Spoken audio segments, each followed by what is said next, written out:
Hello friends, welcome back to my channel Anu tutorial. Friends, आज के video में हम बात करने वाले हैं आर्म होल के झोल के बारे में। तो फ्रेंड्स, किन किन कारणों से आर्म होल में झोल आता है, आज मैं आपको इसका बहुत ही बढ़िया समाधान बताने वाली हूँ इस वीडियो में, और आपको स्टेप बाय स्टेप आपको समझाऊंगी। तो फ्रेंड्स, आपको वीडियो को अंत तक देखना है, बीच में से वीडियो को छोड़कर नहीं जाना है।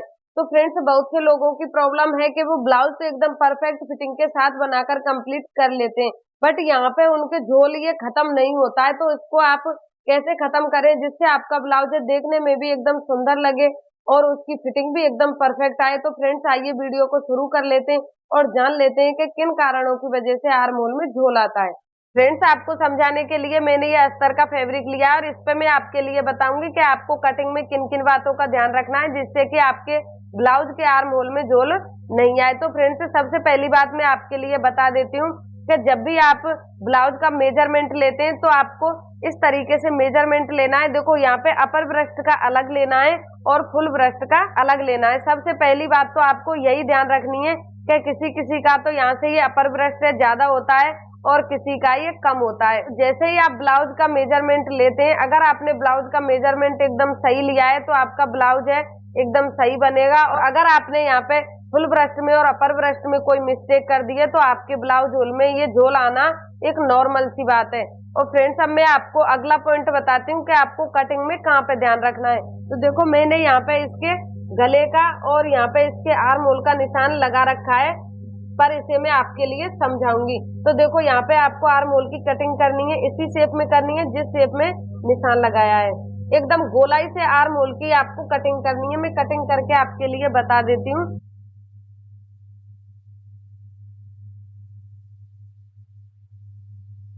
तो देखो, इसी शेप में आपको आर्म होल की कटिंग करनी है।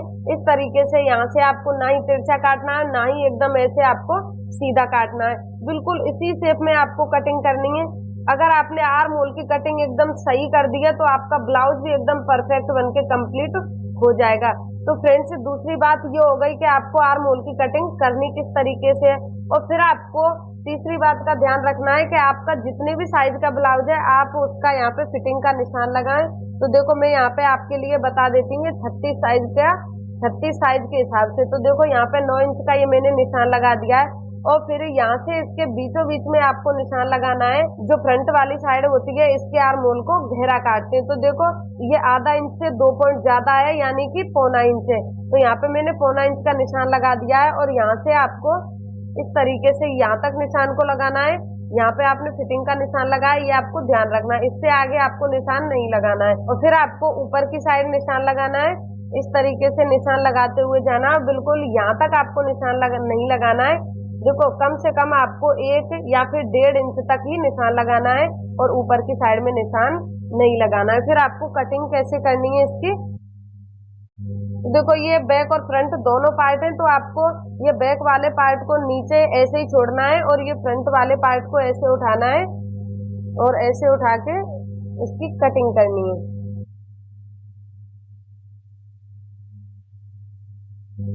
और यहीं तक आपको कटिंग करनी है, यहाँ तक आपने निशान लगाया है। तो देखो, इस तरीके से आपको फ्रंट आर्म होल को घेरा कट करना है। तो फ्रेंड्स, जो लोग नई नई सिलाई सीखते हैं वो ये नहीं जान पाते हैं कि आर्म होल की कटिंग किस तरीके से करनी है। वो दोनों आर्म होले बिल्कुल एक जैसे काट देते हैं, बैक और फ्रंट, वो गहराई नहीं देते हैं, और इसी वजह से ब्लाउज के आर्म होल में झोल आ जाता है। तो फ्रेंड्स, इस बात को आपको खास करके ध्यान रखना है कि आपको फ्रंट वाले आर्म होल को सेम इसी तरीके से काटना है और गहरा काटना है। अगर आपने दोनों साइड के आर्म होले वो एक बराबर छोड़ दिए तो आपका ब्लाउज है बिल्कुल खराब हो जाएगा और उसके आर्म होल में झोल आ जाएगा और फिटिंग भी एकदम सही नहीं आएगी। और आपको आगे फिर ध्यान रखना है, जैसे आप स्लीव्स की कटिंग करते हैं, तो देखो, मैंने आपको समझाने के लिए ये आस्तीन की कटिंग पहले से ही कर रखी है। तो देखो, ये इसकी फ्रंट वाली साइड है, ये वाली, और ये इसकी बैक वाली साइड है। तो देखो, आस्तीन की कटिंग भी आपको सेम तरीके से करनी है। जैसे आपने यहाँ पे ब्लाउज के आर्म होल की कटिंग की है, फ्रंट आर्म होल को डीप कट किया है यानी कि गहरा, तो सेम इसी तरीके से आपको आस्तीन की कटिंग करनी है। देखो, ये इसकी फ्रंट वाली साइड है, मैंने ये निशान लगा दिया, और देखो ये यहाँ तक डीप है। मैं निशान लगा के आपको बता देती हूँ जिससे कि आपको क्लियर पता चल जाए। तो देखो, ये इसकी फ्रंट वाली साइड है और ये इसकी बैक वाली साइड है। तो आपको कटिंग करते समय ये बाजू के आर्म होल का और ब्लाउज के आर्म होल का खास करके ध्यान रखना है। और फ्रेंड्स अगली बात मैं आपके लिए बता देती हूँ कि जब आप बाजू को यहाँ से सिलना शुरू करोगे तो देखो यहाँ से यहाँ तक ऐसे आप बाजू को यहाँ पे अटैच करोगे इसमें, तो देखो इस तरीके से आप इसे अटैच करते हुए जाएंगे। तो यहाँ से आपको और यहाँ तक बाजू को हल्का हल्का सा टाइट खींचना है, बिल्कुल इतना ज्यादा टाइट तो नहीं खींचना है कि यहाँ पे इसमें छोटी छोटी चुन्नट पड़ जाए और जिससे कि आपके ब्लाउज में झोल आ जाए। एकदम हल्का हल्का सा टाइट खींच के लगाना है आस्तीन को। इस वाले कपड़े को टाइट नहीं खींचना है जिससे कि आस्तीन है बिल्कुल यहाँ पे चिपक के लग जाए और यहाँ पे फुलान नहीं बने, और इस बात का आपको ध्यान रखना है। और फ्रेंड्स अगली बात मैं आपके लिए बता देती हूँ कि देखो जैसे आप यहाँ पे मेरा बैक वाला पार्ट है और इसके गले का निशान मैं आपके लिए बता रही हूँ। इसकी चौड़ाई 2.25 इंच है और इसकी गले की लंबाई है वो 10.5 इंच है। तो 10.5 इंच का निशान मैंने लगा दिया है और नीचे से 3 इंच का निशान लगा दिया है। तो देखो इस तरीके से आप बैक गले को गहरा पहनते हैं, जैसे 10 इंच का 11 इंच का गहरा गला पहनते हैं तो उसमें क्या है कि गला है ये यहाँ पे सिलने के बाद है इस तरीके से चौड़ जाता है। मैं इसकी कटिंग करके आपके लिए पहले बता देती हूँ।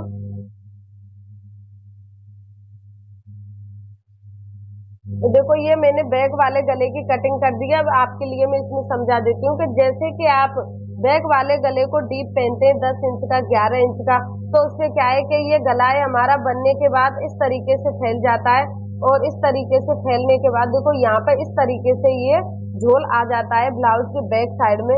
तो इसको आपको ठीक कैसे करना है, तो देखो ये झोल आता है बहुत बेकार लगता है ब्लाउज में, तो आपको इसे ठीक कैसे करना है। तो देखो ब्लाउज में आपको यहाँ पे डोरी बांधनी है। अगर आप इसमें डोरी बांध दोगे तो देखो इस तरीके से ब्लाउज में झोल बनेगा और डोरी बांधने के बाद वो इस तरीके से खत्म हो जाएगा। तो आपको डोरी वाला ही गला पहनना है। अगर आपके ब्लाउज में झोल आता है तो ये उन्हीं महिलाओं के लिए है जिन महिलाओं के ब्लाउज में झोल आता है, तो उनको डोरी वाला ही गला पहनना है। और फ्रेंड्स अगला मैं आपके लिए बता देती हूँ कि आपको सिलाई करते समय किस बात का ध्यान रखना है। तो देखो ये मेरे पास सिला हुआ ब्लाउज है, तो आपको ध्यान रखना है कि साइड फिटिंग की सिलाई का। तो देखो यहाँ पे भी झोल बन जाता है, जैसे ये सिलाई है सीधी नहीं आती है तो इस तरीके से सिलाई निकल जाती है, तो यहीं पे ऐसे यहाँ पे झोल आ जाता है, वो यहाँ पे आता है। ये जो आर्म होल की सिलाई होती है यहीं से ब्लाउज का कपड़ा है वो एकदम लटका हुआ दिखाई देता है और वो बिल्कुल भी अच्छा नहीं लगता है। तो आपको देखो साइड फिटिंग की सिलाई है बिल्कुल इस तरीके से सीधी लगानी। देखो मेरे ब्लाउज की यहाँ से लेके यहाँ तक सिलाई एकदम सीधी है, कहीं से भी टेढ़ी मेढ़ी नहीं है। तो आपको साइड फिटिंग की सिलाई का खास करके ध्यान रखना है कि साइड फिटिंग की सिलाई आपको एकदम सीधी लगानी है, यहाँ से यहाँ तक। आपका ब्लाउज या तो बड़ी बाजू का है या फिर छोटी बाजू का है, सिलाई का आपको खास करके ध्यान रखना है। तो फ्रेंड्स मैं आशा करती हूँ कि आपको मेरा ये वीडियो समझ में आ गया होगा। अगर आपको मेरा वीडियो समझ में आ गया है तो आप वीडियो को लाइक करें और आप हमारे चैनल पर नए हैं तो चैनल को सब्सक्राइब जरूर कर लें। तो फ्रेंड्स मिलते हैं एक और नए वीडियो के साथ, तब तक के लिए नमस्कार।